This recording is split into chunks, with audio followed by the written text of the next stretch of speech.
Kasih salam, kasih tos kanan kirinya, bilang biar kamu menyala-nyala dalam Tuhan.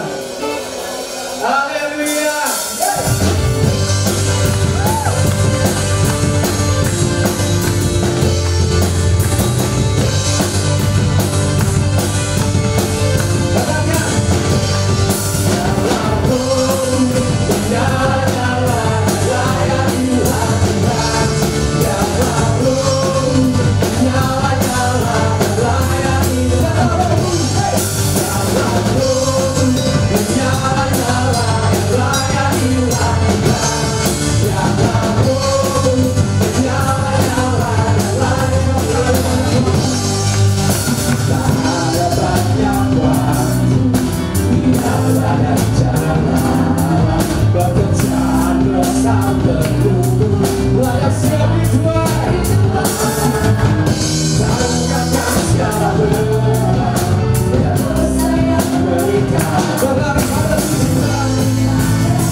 Kasih api yang ada di sini boleh menyala dalam Tuhan, amin.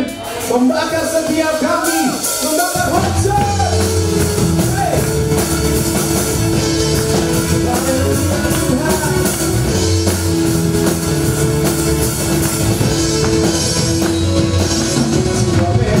Terlepas, rasa mampu terlepas.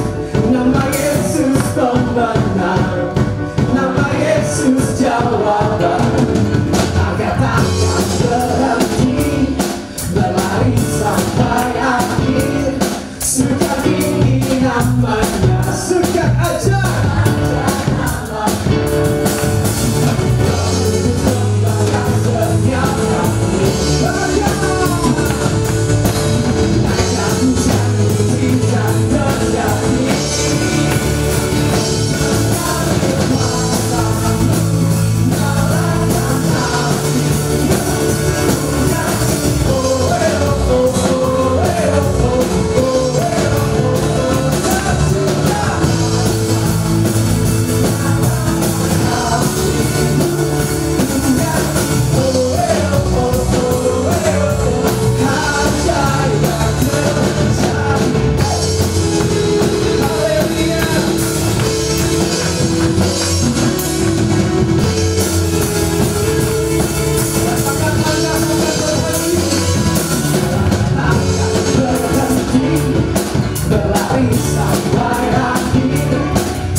mencintaiku, kau ada di setiap proses hidupku. Di titik terendahku, kau hadir untuk mengangkatku. Ku tahu kau tak menyerah akan hidupku. Ku kagumi caramu mencintaiku, kau ada di cerita proses hidupku. Di titik terendahku, kau hadir untuk mengangkatku. Ku tahu kau tak menyerah akan hidupku. Tak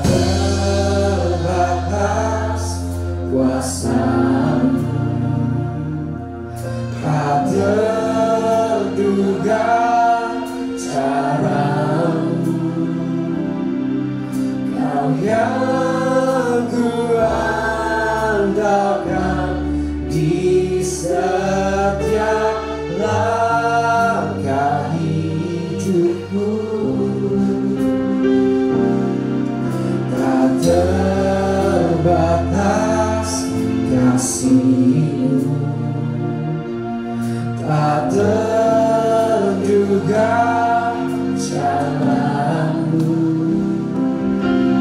Kau yang ku percaya di segala musim hidup. Terima kasih Tuhan.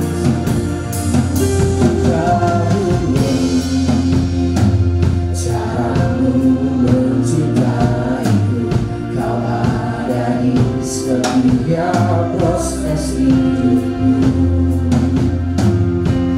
Di detik terdamu Kau hadir untuk mengangkatku. Ku tahu Kau bergerak akan hidupku.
Kami Tuhan, apapun itu Tuhan yang kami boleh alami, apapun itu Tuhan yang kami boleh hadapi Tuhan, kami hanya mau bersandar sama Engkau Tuhan. Karena kami tahu Tuhan, Engkaulah satu-satunya gunung batu kami, kekuatan kami, sumber pengharapan, sumber kemenangan bagi setiap kami Tuhan. Oleh kata biarlah kami hanya boleh mengandalkan Engkau Tuhan dalam hidup kami. Kami tidak mengandalkan kekuatan kami sendiri Tuhan Yesus. Terima kasih Bapak, terima kasih Tuhan untuk hadirat-Mu yang begitu nyata di tempat itu. Kami sungguh menikmatinya Tuhan Yesus. Terima kasih Tuhan, terima kasih Tuhan. Oleh karena itu biarlah sekarang Tuhan kami mau buka hati kami Tuhan untuk menerima kebenaran firman-Mu Tuhan, sehingga kami boleh didewasakan, kami boleh mengerti apa yang menjadi isi hati-Mu, kami boleh lebih lagi Tuhan mengenal Engkau Tuhan Yesus. Terima kasih Bapak, terima kasih Yesus Kristus Tuhan. Dan setiap jemaat Tuhan Brothers Sisters Tuhan yang siap dengan kebenaran firman Tuhan, mari sama-sama katakan amin. Haleluya, puji Tuhan. Sebelum duduk mari katakan shalom. Haleluya, puji Tuhan. Mari silakan duduk jemaat Tuhan, Brothers Sisters semuanya. Haleluya, puji Tuhan. Artinya sungguh luar biasa hadirat tentunya tempat ini. Amin.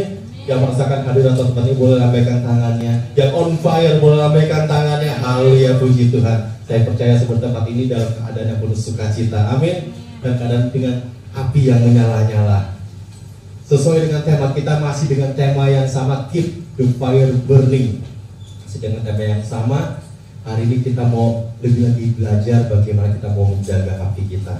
Saya mau mengulas sedikit Bapak Ibu jemaat Tuhan Brothers Sisters semuanya tentang tema ini, keep the fire burning.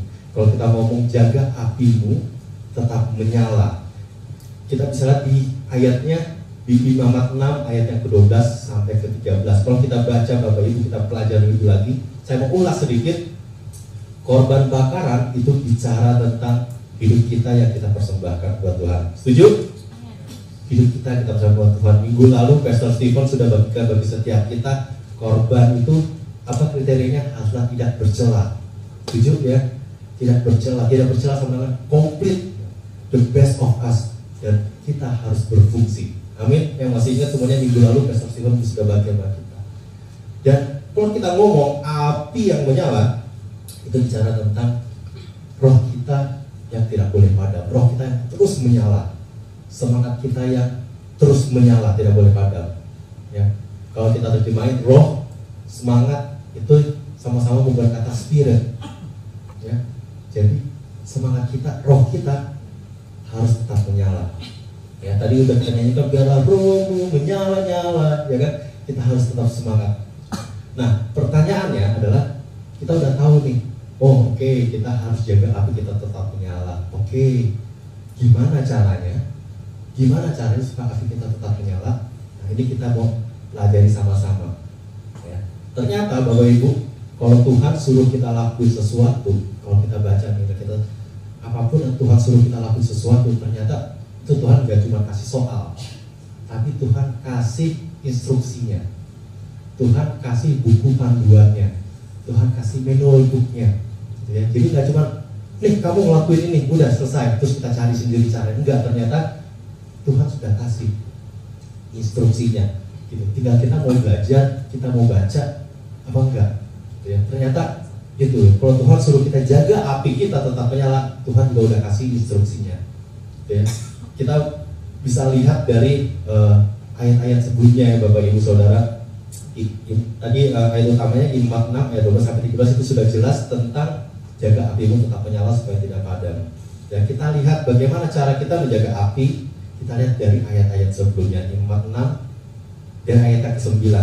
Bapak Ibu, kalau Bapak Ibu baca di Alkitabnya, itu ada judulnya. Judulnya adalah korban bakaran.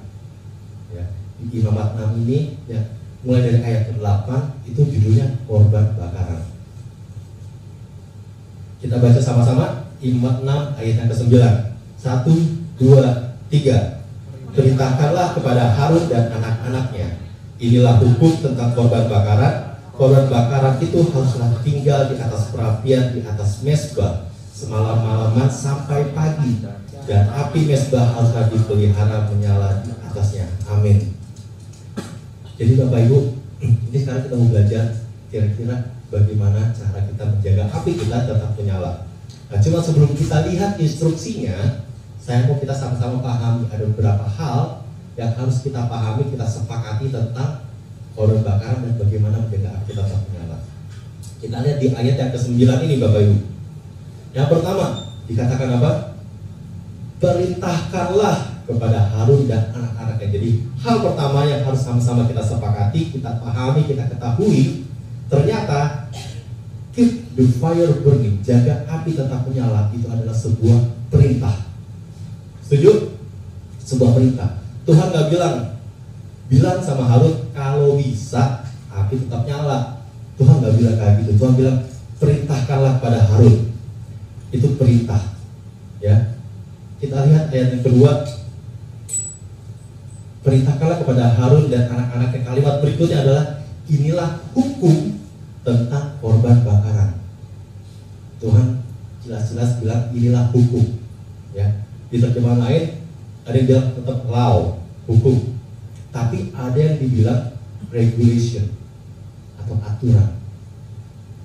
Jadi kita lihat ya, ternyata apa yang Tuhan perintahkan sama kita itu adalah ikutilah nih hukumnya. Tuhan perintahkan tentang korban bakaran, Tuhan bilang ikutilah hukumnya, ikutin instruksinya, ya. Bukan kalau bisa ya ikutin instruksinya, enggak. Tuhan bilang ikutin nih instruksinya, jelas-jelas ini perintah. Ya, sampai sini kita mesti sama-sama pahami, kita sepakati dulu ya. Tuhan bilang ini bukan kalau bisa ya ikutin ini panduannya, kalau bisa ikutin, enggak. Ikutin nih, kamu harus ikutin. Ini perintah. Ini perintah. Oke? Ya, jadi kalau ini saya ibaratkan Bapak Ibu mungkin yang Gen Z ya, yang anak-anak milenial mungkin ya. Kalau misalnya kita beli rumah baru kan kita suka tuh ya ke IKEA atau ke Informa gitu ya. Kita suka beli lemari ya. Atau beli online deh, sekarang zamannya beli online Bapak Ibu. Kalau saya waktu itu beli online sebuah lemari di bawah TV. Saya beli online. Ternyata saya pikir pas datang udah jadi, udah bagus gitu. Ternyata pas datang itu bentuknya masih papan-papan. Ternyata saya disuruh pasang sendiri. Jadi pas saya buka kardusnya masih papan-papan nih. Tapi di situ ada satu lembar kertas, isinya instruksi pemasangan. Gitu ya. Jadi kalau saya mau lemarinya jadi bentuknya bagus sesuai dengan gambar, saya harus ikutin itu buku panduan instruksinya. Ya. Jadi ternyata ini sama. Tuhan sudah suruh, ini instruksinya. Kamu harus ikutin. Seperti ini. Ya, sampai sini kita sepakat dulu ya. Ini perintah dan kita harus ikuti. Hal yang kedua yang Tuhan mau kita paham, kita sepakati sama-sama adalah tadi udah Tuhan bilang ikutin instruksinya. Yang kedua, kapan sih korban bakaran itu harus menyala, Bapak Ibu? Kapan? Apakah pagi doang? Malam doang sebelum tidur? Harus kapan? Api itu harus menyala. Kita baca di kalimat berikutnya. Korban bakaran itu haruslah tinggal di atas perapian di atas mezbah semalam-malaman sampai pagi. Dan api mezbah haruslah dipelihara menyala di atasnya. Jadi kapan api itu harus menyala? Semalam-malaman sampai pagi. Dan api itu harus dipelihara menyala. Ya, artinya kita nggak tahu nih ya, ketika api itu menyala dari malam sampai pagi, ya kan? Apakah kita nggak tahu? Mungkin ya apinya lagi tenang, gitu kan? Terus tiba-tiba ada duduk, gitu. Ada petir. Tiba-tiba anginnya kencang, kita nggak tahu, ya. Tapi Tuhan bilang semalam-malaman sampai pagi api itu harus nyala. Apapun kondisi anginnya, seberapa cepat kecepatan anginnya, bagaimanapun cuacanya saat itu, api itu harus tetap menyala. Setuju? Jadi kapan api itu harus menyala? Semalam-malaman sampai pagi. Ya, jadi apapun kondisinya, apapun keadaannya, api itu harus tetap menyala. Setuju? Jadi saya mengambil kesimpulan perintah Tuhan apa? Jaga apimu tetap menyala dalam segala keadaan. Setuju sampai sini kita pahami, kita sepakati, jaga api kita tetap menyala dalam segala keadaan. Nah, pertanyaan selanjutnya Bapak Ibu, brother sister semuanya, kira-kira jaga api tetap menyala dalam segala keadaan ini gampang apa susah? Gampang apa susah? Susah apa sulit? Sulit, ya. Ini bukan seperti kita kalau misalnya kita mau surprisein temen ya, bawa kue, ada lilin di atasnya, ada apinya kan di atas lilin. Terus kita, ada AC nyala, kita tutupin gini. Ini bukan kayak gitu Bapak Ibu, kita bukan jagain api di atas lilin yang bisa kita tutup pakai tangan. Ini mesbah bakaran yang di atas kita taruh korban bakaran besar, ya, punya besar. Kita disuruh jagain, tetap nyala dalam segala keadaan. Gampang apa susah? Nah, ketika saya renungkan hal ini, oh ya jagain api, saya bayangin, wah jagain api di tempatnya besar, apinya gini, tiba-tiba mungkin ada angin kenceng gitu kan. Mungkin ada angin sepoi-sepoi, terus tiba-tiba kencang sepoi-sepoi lagi, terus tiba-tiba gerimis, segala macam.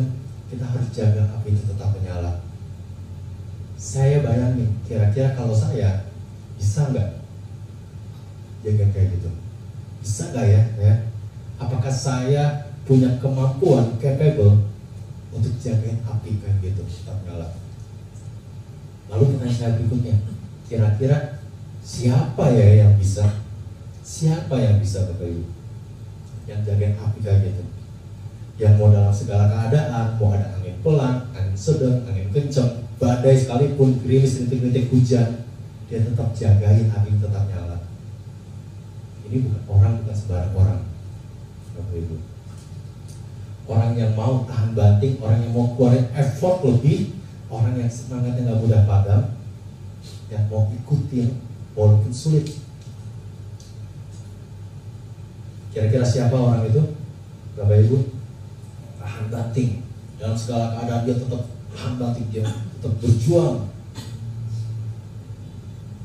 Hanya satu orang yang saya muncul di pikiran saya. Orang itu adalah, boleh next, prajurit. Setuju? Prajurit. Prajurit ketika sedang menjalankan misi, apapun keadaannya, dia harus kuat, dia harus tahan banting. Dia nggak boleh tinggalin misi. Apapun keadaan dia hadapi, apinya nggak boleh padam. Dia harus semangat, ya kan? Bahkan Bapak Ibu, kalau saya hobinya nonton, ya. Saya sering banget banyak nonton film tentang prajurit, tentang tentara, gitu ya. Kalau biasanya prajurit itu kalau mau dikasih misi, ya kamu turun nih ke medan perang, mereka itu biasanya disuruh tulis surat buat keluarganya, surat wasiat, gitu kan? Surat tuh. Ini kamu tulis surat buat keluarga kamu. Kenapa? Karena bisa aja dia nggak balik lagi. Bisa aja dia nggak balik lagi ketemu orang-orang yang mereka kasihi. Jadi mereka suruh tulis surat dulu tuh, ya kan? Mereka mau pernah suruh tulis surat, ya. Nah, kira-kira Bapak Ibu kalau disuruh kayak gitu, maju apa mundur? Suruh begini, medan perang, kamu tulis surat deh. Misalnya saya ya, suruh perang. Bro Ricky, kamu tulis surat dulu buat Arlen. Surat gitu kan. Berani gak kira-kira? Berani gak kira-kira? Nah, prajurit hal seperti itu aja, dia tidak meninggalkan misinya. Dia orang yang tahan banting. Itu tidak menggugurkan semangat mereka, gak buat mereka mundur. Ya, jadi saya pikir saya orang yang tetap menyala dalam segala keadaan, prajurit. Nah, hari ini kita mau belajar bagaimana sih kalau kita punya kriteria seperti prajurit, ternyata bisa membuat api kita tidak padam. Ya, bagaimana punya kriteria seperti seorang prajurit dapat membuat api kita tetap menyala dalam segala keadaan. Oke. Oleh karena itu, judul firman Tuhan hari ini, boleh next saya kasih judul Keep the fire burning like a soldier. Bagaimana menjaga api kita seperti seorang prajurit. Kita lihat bagaimana kriterianya sih, apa sih yang prajurit lakukan supaya apinya tidak padam. Poin yang pertama, bagaimana seorang prajurit dapat menjaga api tetap menyala dalam segala keadaan. Yang pertama, boleh next, waspada dan siaga. Prajurit itu harus selalu waspada, harus selalu siaga, Bapak Ibu. Kita boleh lihat ayatnya yang masih di ayat yang ke-9, Imamat 6 ayat yang ke-9 masih. Kalimat berikutnya adalah korban bakaran itu haruslah tinggal di atas perapian, di atas mesbah semalam-malaman sampai pagi. Tadi segala keadaan. Dan api mesbah haruslah dipelihara menyala di atasnya. Kita perhatikan kata dipelihara, Bapak Ibu. Dipelihara ini kalimat pasif ya, kalimat aktifnya memelihara. Ya. Jadi kata ini adalah sebuah kata yang mendefinisikan sebuah kegiatan yang berkesinambungan, yang terus menerus. Ya. Contoh, kalau misalnya saya ngomong, saya meminum air, air diminum saya, ya itu bahasa Indonesia sederhana ya. Itu kalimat yang udah habis minum selesai, tidak berkesinambungan. Habis minum selesai. Tapi kata dipelihara, kata memelihara itu sebuah kegiatan yang berkesinambungan, terus menerus tidak putus. Contoh ya, misalnya Bapak Ibu mungkin banyak ya, kayak ada Yanti itu suka pelihara binatang gitu ya, kayak Bro Sam kan, ya Kiki sekarang kan, memelihara kucing, memelihara anjing misalnya, itu sebuah kegiatan yang enggak satu kali lakukan selesai gitu, tapi berkesinambungan. Di dalamnya ada banyak kegiatan yang saling support, yang saling mendukung supaya kegiatan memelihara itu terjadi. Misalnya dalam memelihara kucing ya, saya memberi makan kucing, nah, saya memberi minum kucing. Kalau kucing saya sakit, saya bawa ke dokter. Nah, itu semua adalah bagian dari kata memelihara, bagian dari kata dipelihara. Kucing itu dipelihara sama saya. Karena itu dalamnya ada kegiatan-kegiatan yang kayak gitu. Ya, jadi dipelihara itu sebuah kegiatan yang aktif, yang dinamis, yang tidak putus, tidak menerus. Nah, tadi kita bayangkan ya, ini sebuah mezbah yang besar, bukan seperti kita jaga gitu. Ya, ini sebuah mezbah yang besar. Jadi ketika Tuhan bilang kamu pelihara api itu tetap menyala, api di mezbah itu tetap menyala, artinya orang ini yang jagain, yang memelihara api ini, dia harus waspada. Dia gak cuma oke, nyalain api terus dia tinggal, tapi dia harus waspada. Kalau sewaktu-waktu tiba-tiba angin besar datang, dia harus ngapain? Dia harus pasang tenda kah? Dia harus ngapain? Itu waspada. Dia tetap aware dengan segala keadaannya. Walaupun mungkin saat itu Bapak Ibu, anginnya lagi sepoi-sepoi, anginnya lagi tenang, tapi dia tetap aware, waspada. Karena suatu waktu bisa aja tiba-tiba cuaca berubah, tiba-tiba gerimis turun. Dia harus ngapain nih? Waspada. Ya. Dan dia harus siaga. Dia harus siaga. Dia harus siaga. Siaga itu, dia harus langsung tahu apa yang harus dia berbuat. Ya. Contoh yang paling sederhana ya, siaga, dia biasanya dilakukan sama ibu-ibu. Mungkin anak-anak Gen Z sekarang udah jarang ngelakuin ya, Gen Z milenial tuh udah jarang ngelakuin. Yaitu kegiatan apa? Menjemur baju. Siapa yang masuk ke jemur baju? Oh, masih ada ke laundry. Sebagian ke laundry ya. Yang masih suka jemur baju ya. Biasanya nih, ya ibu-ibu zaman dulu kan, oh masih suka jemur baju ya. Jadi kalau kita jemur baju kan tentunya di tempat yang terbuka, kena matahari ya kan, supaya cepat kering gitu kan, terbuka. Tapi begitu kita jemur baju, kita ngapain? Ya kita tinggal gitu kan, kita mungkin nonton drakor, dracin, sinetron gitu kan, nonton gitu, tapi tetap aware. Ibu-ibu walaupun matanya ke layar, telinganya tetap tajam. Ketika dia jemur selesai kan, oke dia nonton gitu, tiba-tiba ada suara genteng, tik tik tik tik tik, siaga dia langsung wah dia ambil bajunya. Dia tetap aware, dia tetap waspada. Begitu mulai ada suara tik tik tik tik tik tik tik, dia langsung siaga, tarikin bajunya. Itu namanya siaga. Nah sama ketika dia suruh pelihara, ketika api itu lagi nyala, dia nggak cuma udah biarin aja api itu nyala. Dia harus tetap waspada. Begitu ada ancaman yang mungkin bisa mematikan api itu, dia harus siaga. Dia harus ngapain nih? Dia harus ngapain? Namanya waspada dan siaga. Ya, dan itu yang prajurit lakukan Bapak Ibu.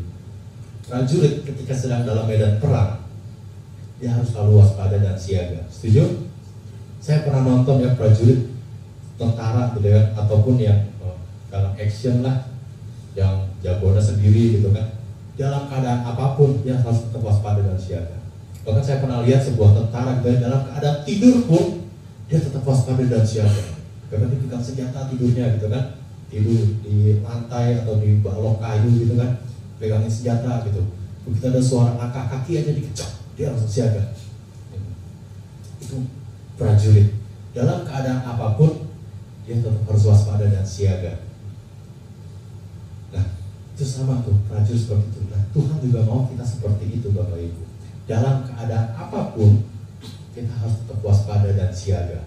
Ya, mau hidup kita mungkin yang lagi diterpa badai, lagi angin kencang di dalam hidup gitu kan, memporak-porandakan semangat kita gitu kan, bikin kita galau gitu kan. Tapi kita harus tetap waspada dan siaga, jangan sampai itu memadamkan api kita. Dan juga sebaliknya Bapak Ibu, ketika hidup kita lagi baik-baik aja, oh ya lagi tenang, lagi semuanya terpenuhi, semuanya tercukupi, tetap waspada Bapak Ibu, tetap siaga, jangan terlena, jangan sampai kita terlelap dengan keadaan. Tetap waspada dan siaga, karena bisa aja tiba-tiba Tuhan izinkan ada kita berubah. Siap nggak kita? Waspada dan siaga, ya. Terus waspada dan siaga itu salah satu cara pertama bagaimana kita menjaga api kita supaya tetap menyala.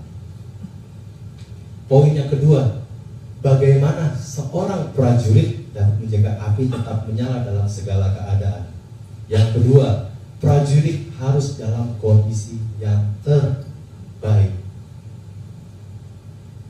Ayat selanjutnya Imamat 6 ayat yang ke-10.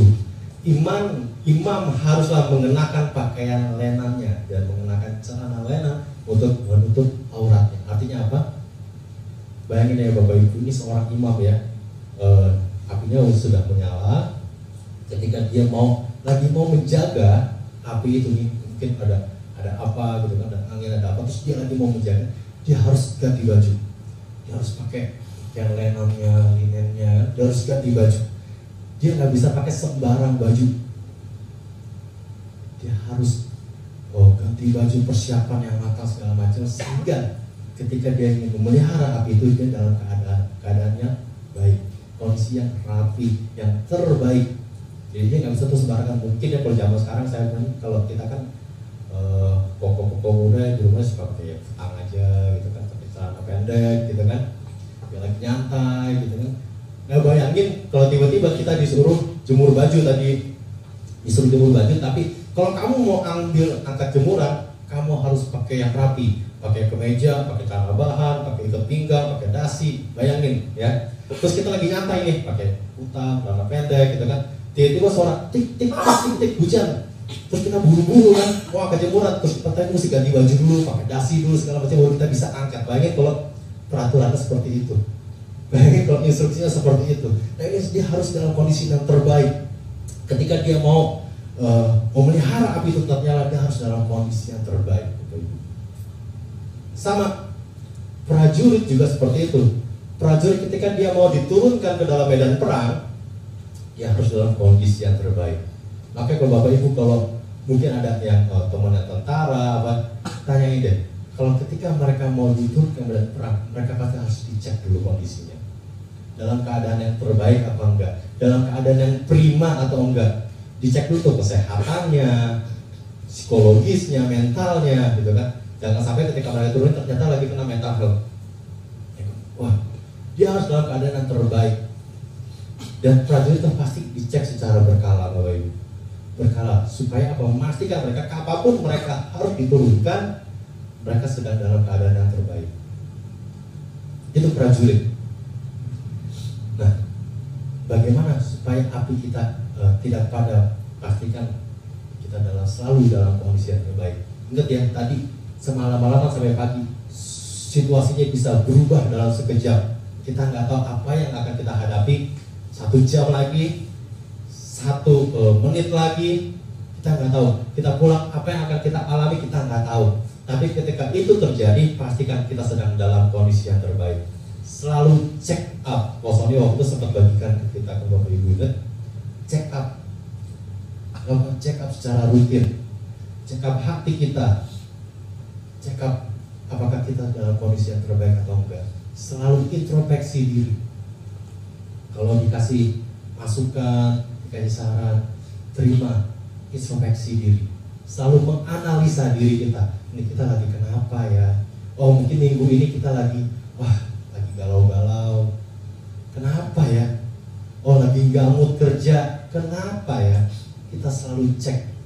Pastikan kondisi kita dalam kondisi yang terbaik. Ya. Karena kalau kondisi kita lagi nggak terbaik, apapun yang kita lakukan Bapak Ibu, itu pasti berantakan. Percaya nggak? Kita lagi galau nih ya. Mungkin ada teman-teman yang pacaran gitu kan, tiba-tiba pacarnya nggak ngabarin seminggu, sebulan gitu, galau. Kerjanya jadi nggak fokus. Ya.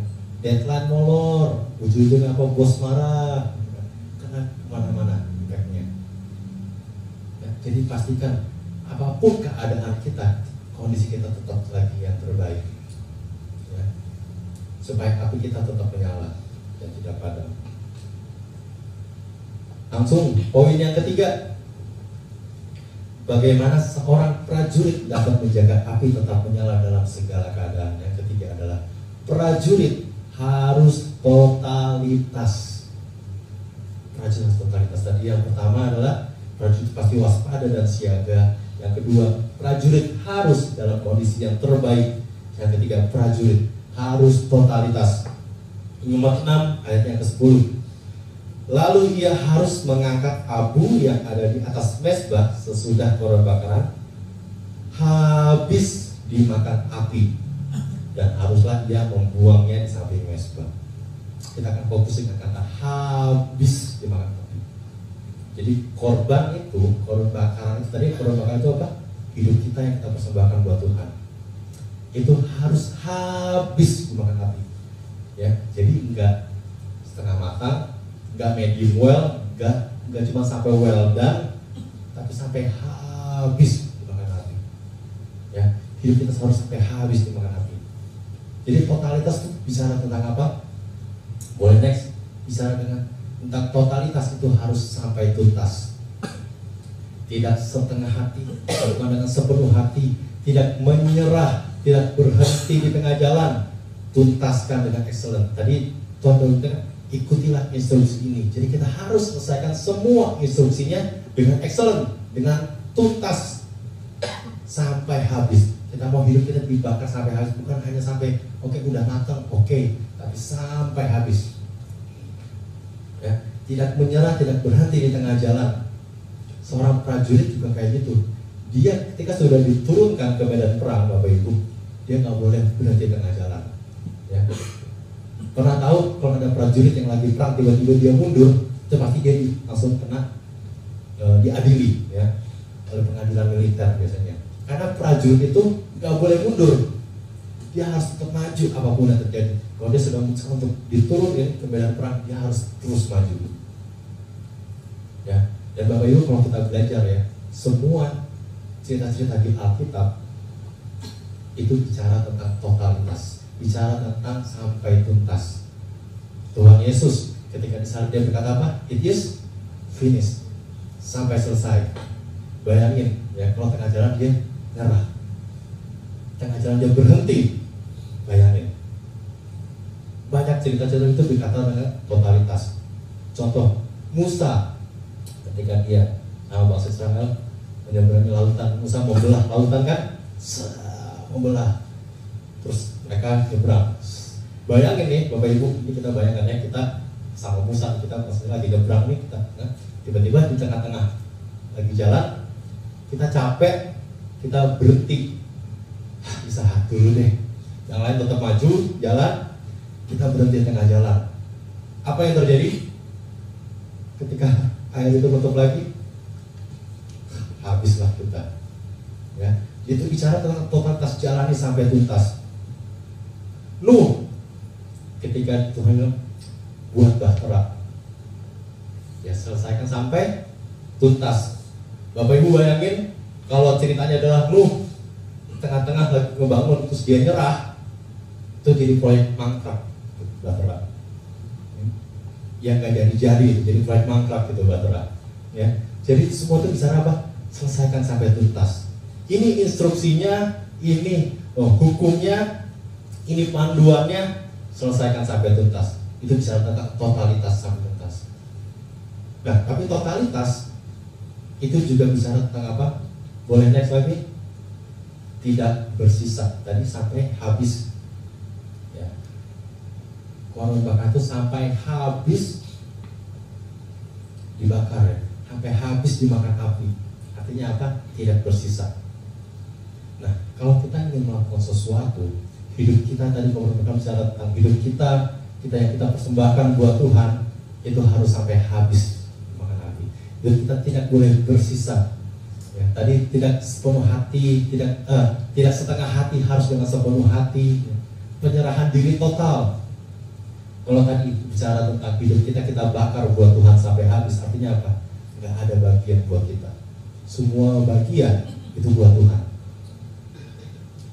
Jadi nggak ada tuh ruang buat ego kita, nggak ada tuh tawar-menawar. Oh Tuhan, yang ini buat aku deh, yang ini buat aku. Nggak ada, semua itu harus habis buat Tuhan.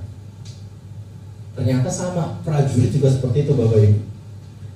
2 Timotius 2 ayat yang keempat-a kita baca, seorang prajurit yang sedang berjuang tidak memusingkan dirinya dengan soal-soal penghidupannya. Ternyata sama, prajurit ketika dia sedang berperang, ketika dia sedang diturunkan ke sebuah misi, ke medan perang, dia harus lupakan tuh soal-soal tentang kehidupannya. Dia hanya harus fokus 100% tentang misinya. Dia lupain tuh, dia lupain dulu tentang keluarganya, tentang dirinya, tentang pacarnya, mungkin dia lupain dulu semuanya. Dia harus berfokus sama misinya. Dia harus fokus sama apa yang sedang dia hadapi di depan. Nah, itu bicara apa? Tidak bersisa. Jadi ketika kita mempersembahkan hidup kita untuk Tuhan, kasihlah 100%. Jadi nggak setengah-setengah. Kita nggak lakuin dengan setengah hati. Benar-benar 100%. Ketika kita melayani Tuhan, lakukan dengan sepenuh hati. Jangan setengah-setengah. Ya. Kalau kita melayani dengan setengah-setengah, itu artinya apa? Kita pakai topeng. Kelihatannya full, gitu kan? Tapi ternyata di dalamnya setengah. Ya. Sama kayak kalau misalnya kita beli minuman gitu ya. Kalau kita beli minuman di Indomaret gitu kan, kita berharapnya kita beli dalam kondisi yang full. Bayangin, pas kita buka, isinya cuma setengah. Gimana kita nggak komplain, ya kan? Pasti, wah. Nah, ini sama Bapak Ibu. Ketika kita mau memberikan sesuatu untuk Tuhan, kasihlah dengan full 100% untuk Tuhan. Jangan taruh menawar. Nggak ada bagian buat kita Bapak Ibu. Semuanya adalah untuk Tuhan. Sama seperti para prajurit, ketika dia sedang turun ke dalam medan perang, dia sedang terjun untuk menuntaskan misinya, dia harus mencurahkan semuanya 100% untuk misi itu, supaya misi itu berhasil. Ya. Jadi apapun yang kita lakukan, apapun yang kita hadapi di kerjaan kita, di sekolah, di kampus, di gereja, kita harus totalitas Bapak Ibu. Kalau kita dikasih tugas, lakukan dengan selesai. Di kantor kita dikasih kerjain sampai selesai.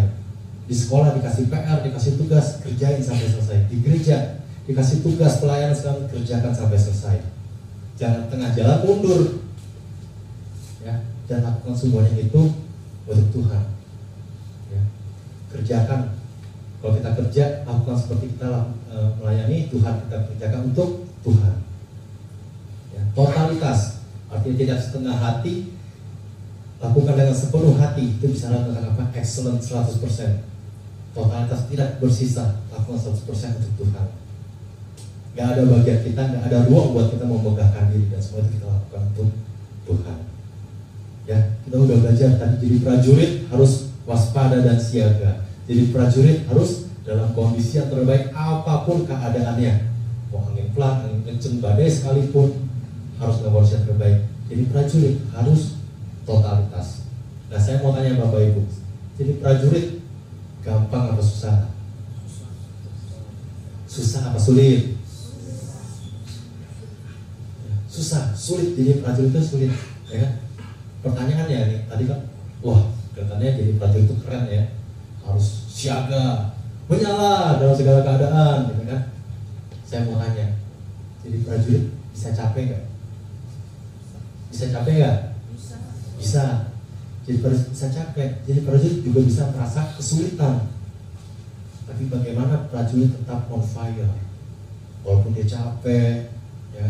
Walaupun dia, aduh, lagi gimana gitu, lagi banyak masalah, tapi dia harus lupain dulu masalahnya, dia harus tetap on fire. Bagaimana sih caranya supaya seorang prajurit dalam segala keadaan dia juga tetap bisa on fire, dia tetap bisa waspada, tetap bisa selalu siaga, selalu dalam kondisi yang terbaik, selalu totalitas. Kita baca ayatnya, boleh next. Imamat 6 ayat yang ke-12. Api yang di atas mezbah itu harus dijaga supaya terus menyala, jangan dibiarkan padam. Tiap-tiap pagi imam harus menaruh kayu di atas mezbah. Oke? Kita fokus dengan kata tiap-tiap pagi imam harus menaruh kayu di atas mezbah. Artinya apa? Kayu dibakar bisa habis nggak? Bisa, dibakar bisa habis. Tapi tiap-tiap pagi imam harus menaruh kayu di atas mezbah. Sama seperti kita. Kita kalau hidup kita dibakar terus-menerus bisa habis ya? Bisa. Kita bisa istilahnya apa kalau zaman sekarang? Burn out. Bisa. Kita bisa capek nggak dengan keadaan kita? Bisa. Tapi dikatakan apa? Tiap-tiap pagi harus menaruh kayu di atas mezbah. Artinya apa? Itu bicara tentang apa? Tiap-tiap pagi harus direfill. Tiap-tiap pagi harus diisi kembali. Tiap-tiap pagi harus diperbaharui. Kita suka ngomong kan, lagi burnout nih, refreshing yuk, puncak gitu kan. Kalau zaman saya dulu sukanya puncak, makan sate, pulang, refreshing gitu. Atau ke Anyer gitu kan, cuma pagi jalan, pulang balik, itu refreshing tuh. Supaya apa? Supaya nggak burnout, supaya kita disegarkan kembali. Harapan apa? Ketika kita pulang dari holiday gitu ya, dari liburan, kita seger lagi nih, siap kerja lagi nih. Harapannya seperti itu ya kan? Jadi kita bisa capek gitu, prajurit bisa capek, prajurit bisa burn out, sama seperti kayu dibakar bisa habis. Tapi setiap pagi kita harus diisi kembali. Tadi kita butuh refreshing. Sebab itu kalau kita sedang burn out, boleh next, kita harus di refresh. Ya tadi prajurit bisa capek, kita juga bisa capek, bisa burn out. Tapi ingat, tiap-tiap pagi kita harus di refresh. Ya, nah, bagaimana cara refreshnya? Ya kita harus jaga komunikasi kita sama Tuhan. Setiap pagi kita jaga komunikasi kita sama Tuhan. Supaya apa? Supaya kita diisi kembali. Ya, mungkin kita akhiri hari kemarin dengan wah, masalah belum selesai, pergumulan belum selesai, galaunya belum habis, gitu kan? Tapi ketika kita bangun pagi diisi kembali, wah, api kita di-refresh lagi, api kita di-refresh lagi, diisi lagi dengan yang baru. Ya, jangan ditaruh pasti kayu yang baru, ya kan? Pasti kayu yang baru, di-refresh lagi. Sehingga apa? Kita menjalani hari kita dengan on fire, dengan fresh, karena kita sudah di-refresh. Ya, ternyata sama prajurit ketika sedang capek nih, dia kadang-kadang tuh prajurit itu kalau dikasih misi Bapak Ibu itu kan bisa berhari-hari ya, bisa berhari-hari gitu, berbulan-bulan gitu kan, kadang-kadang bisa sampai berapa tahun mereka nggak pulang, mereka dalam misi itu ya. Tapi selama dalam misi itu mungkin di tengah-tengah mereka bisa capek, tengah-tengah mereka bisa, aduh udah nggak tahan, aduh nggak kuat. Tapi selama mereka masih ada komunikasi dengan komandannya, dengan markas besarnya, mereka akan di-refresh. Oke, mungkin markas besar ngomong, oke, saya tahu kondisi kamu lagi begini, oke, kita akan kirimkan ini, kita akan kasih bantuan ini. Mungkin dikasih strategi baru, mungkin dikasih ya, strategi perang baru, gitu kan. Mereka akan di-refresh, sehingga oke, semangat lagi, mereka harus semangat lagi. Dan ternyata sama, prajurit juga seperti itu. Oleh karena itu, poin yang keempat, bagaimana seorang prajurit dapat menjaga api tetap menyala dalam segala keadaan. Tadi yang pertama apa? Waspada, siaga. Yang kedua, dalam kondisi yang terbaik, pastikan itu. Yang ketiga adalah apa tadi? Pastikan kita harus totalitas. Yang keempat, bagaimana seorang prajurit dapat menjaga api tetap menyala dalam segala keadaan. Prajurit harus jaga komunikasi. Ya, jadi kita harus jaga komunikasi kita. Kenapa? Karena kalau kita kehilangan komunikasi, kita bisa jalan arah, Bapak Ibu. kita bisa hilang arah. Kalau kita tadi tidak di-refill, kita tidak di-refresh, begitu habis, ya sudah habis. End of story gitu. Selesai sudah semuanya. Apinya padam. Ya. Kalau kita misalnya melihat beli sate gitu, itu selalu di-refill ya, arangnya, itu kayunya selalu di-refill ya. Kalau nggak di-refill, ya udah begitu apinya mati, selesai sudah. End of story. Ya. Jadi kita harus selalu di-refill, harus selalu di-refresh. Jaga komunikasi kita, ya, karena apa? Kalau seorang prajurit, dia selama masih bisa komunikasinya tersambung, apapun bantuan, apapun yang dia minta, itu markasnya itu bisa kasih bantuan. Ya. Saya butuh jet tempur misalnya gitu kan, markasnya oke, kita kirim, dikirimlah jet tempur. Ya. Makanya prajurit itu stres tuh kalau komunikasinya rusak, stres dia. Nah kita juga seperti itu. Kalau komunikasi kita rusak, komunikasi kita dengan Tuhan itu putus, bayangin Bapak Ibu, ya, kita mau minta tolong sama siapa? Tapi selama kita masih bisa jaga komunikasi kita sama Tuhan, apapun yang kita butuhkan, Tuhan tahu, Tuhan sediakan. Amin. Ada ayatnya Yohanes 15-7. Jikalau kamu tinggal di dalam aku dan firman-Ku tinggal di dalam kamu, mintalah apa saja yang kamu kehendaki dan kamu akan menerimanya. Jadi kalau kita selama jaga komunikasi kita sama Tuhan tetap terjaga, tetap nyambung terus, apapun yang kita minta, itu Tuhan sediakan. Kenapa? Karena kalau kita jaga komunikasi, kita akan selalu satu frekuensi sama Tuhan. Kita akan selalu selaras sama Tuhan. Artinya apa? Apa yang jadi keinginan kita sama dengan apa yang jadi keinginan Tuhan. Kalau kita jaga komunikasi, Bapak Ibu. Ya. Tapi kalau kita nggak jaga komunikasi, kita ingin A, ternyata Tuhan maunya B, itu susah. Nggak ada komunikasi yang nyambung di tengahnya. Ya, jadi jagalah komunikasi. Ya, ayatnya sudah jelas. Apapun yang kita minta, kamu akan menerimanya. Asal apa? Kamu tinggal di dalam aku dan firman-Ku tinggal di dalam kamu. Itu bisa komunikasi sama kita, sama Tuhan. Nah, Bapak Ibu pernah dengar kan ya istilah gini, beli kucing dalam karung. Sering ya, kalau kita misalnya beli online, gitu kan, kita beli sesuatu nih, kita beli mystery box lah kan, di online tuh banyak yang mystery box, gitu kan, kita beli, kita nggak tahu isinya apa, kita nggak tahu itu barang kualitasnya seperti apa. Orang suka bilang, itu mah beli kucing dalam karung. Ya, kita nggak tahu apa yang kita beli. Nah, coba bicara kalau kita jaga komunikasi kita sama Tuhan, kita tadi sudah tahu apa maunya Tuhan, sudah selaras dengan apa kemauan kita, ya kan? Nah, itu akan ada satu hal yang timbul. Bapak Ibu tahu, kalau kita jaga komunikasi, kita selalu komunikasi sama Tuhan, kita tinggal sama Tuhan, firman-Nya tinggal di dalam kita, ada satu hal yang timbul. Tahu Bapak Ibu? Apa? Next, iman. Jadi iman timbul dari apa yang didengar, dan apa yang didengar itu berasal dari pemberitaan tentang Kristus. Kalau kita jaga komunikasi sama Tuhan, kita sering dikasih input sama Tuhan, karena ada satu hal yang timbul, iman. Ya. Jadi tadi istilah beli kucing dalam karung, iman itu gak kayak gitu Bapak Ibu. Iman itu gak kita membeli sesuatu yang kita nggak pernah lihat sebelumnya, kita nggak tahu apa hasilnya, ya. Wah 50-50 ini bisa bagus, bisa enggak. Iman itu nggak kayak gitu.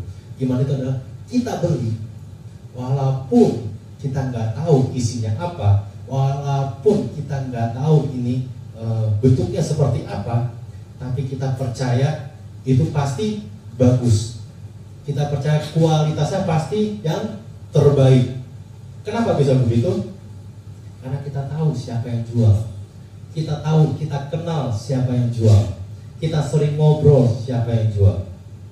Jadi iman itu adalah kita mau melakukan walaupun kita nggak tahu nih apa yang akan kita hadapi, apa yang akan kita alami, tapi kita lakukan tanpa banyak tanya.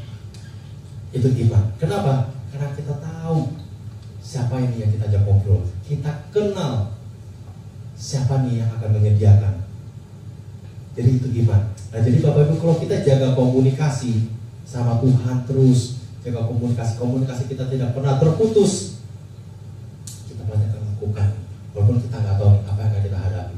Ya, tadi semalam-malaman sampai pagi bicara tentang keadaan, segala keadaan, kita nggak tahu apa cuaca, apa yang kita alami, tapi kita akan tetap melakukan. Kenapa? Karena kita percaya Tuhan pasti menolong kita. Kenapa? Karena kita kenal sama Tuhan kita. Kenapa? Karena kita sering ngobrol, karena kita jaga komunikasi sama Tuhan kita.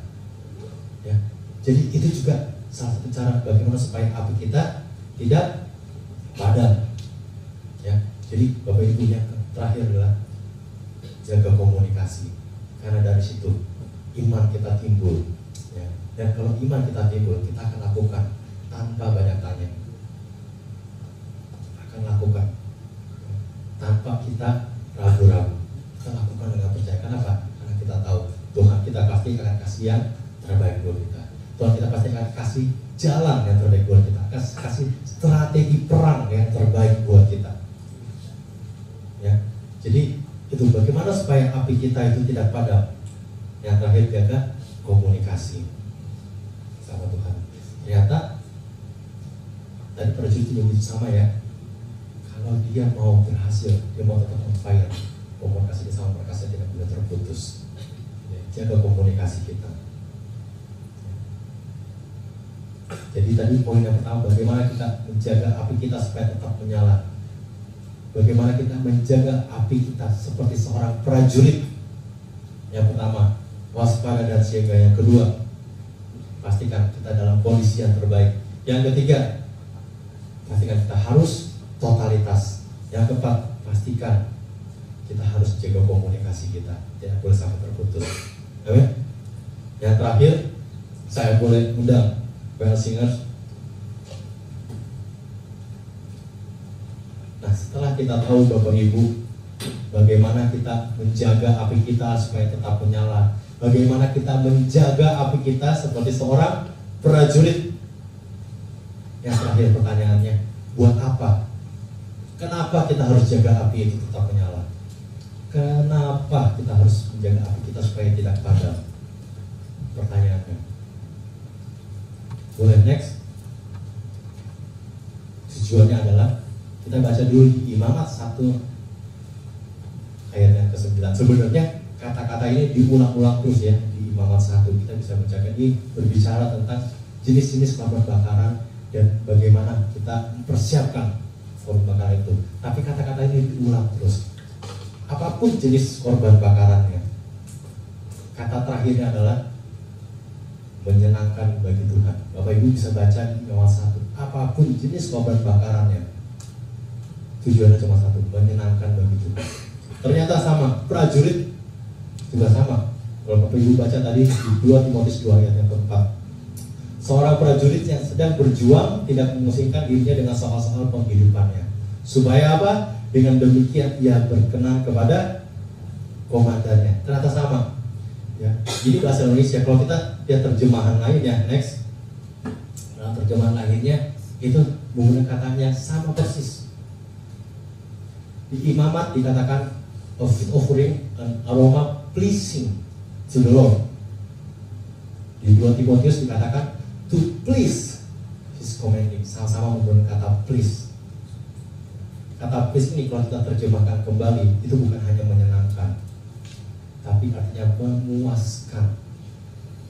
Jadi kita lakukan itu semua, prajurit melakukan semuanya itu adalah untuk memuaskan komandannya.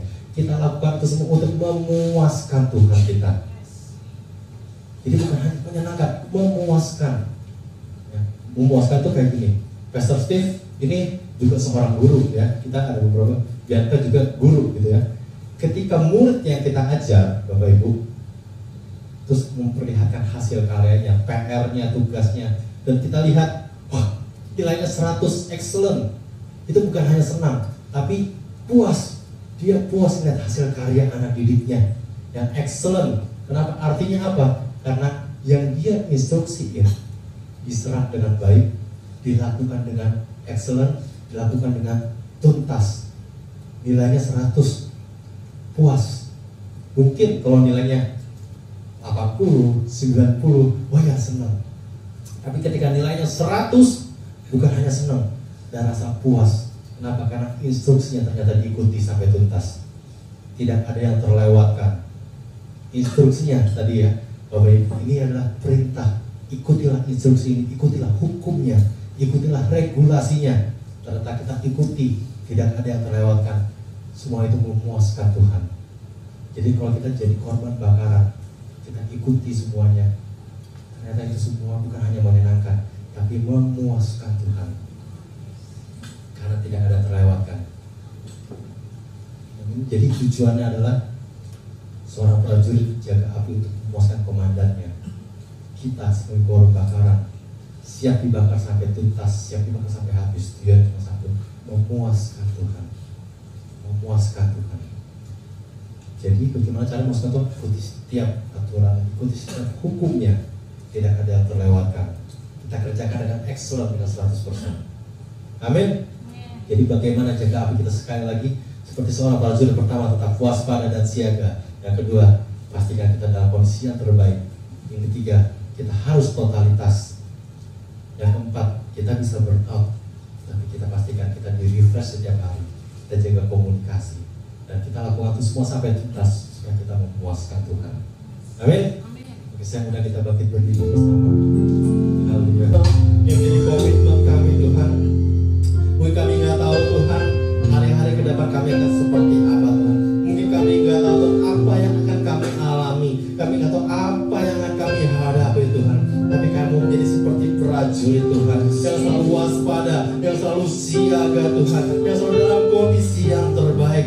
Dan kami melakukan itu semua dengan totalitas Tuhan. Kenapa Tuhan Yesus? Karena kami mau api kami tetap menyala untuk Engkau Tuhan. Karena kami mau api kami tidak akan pernah padam Tuhan Yesus. Oleh karena itu Tuhan kami mohon Tuhan, kami mohon Tuhan, berikan kekuatan Tuhan. Selalu isi kami Tuhan, selalu perbaharui hati kami Tuhan Yesus. Jika kami tetap selalu segar Tuhan, jika kami tetap on fire Tuhan, layani Engkau Tuhan. Apapun yang kami lakukan Tuhan, bukan hanya di gereja, tapi di dunia pekerjaan kami, mungkin di sekolah kami, mungkin di kampus kami Tuhan. Kami mau tetap on fire Tuhan. Kami mau tetap melayani Engkau Tuhan.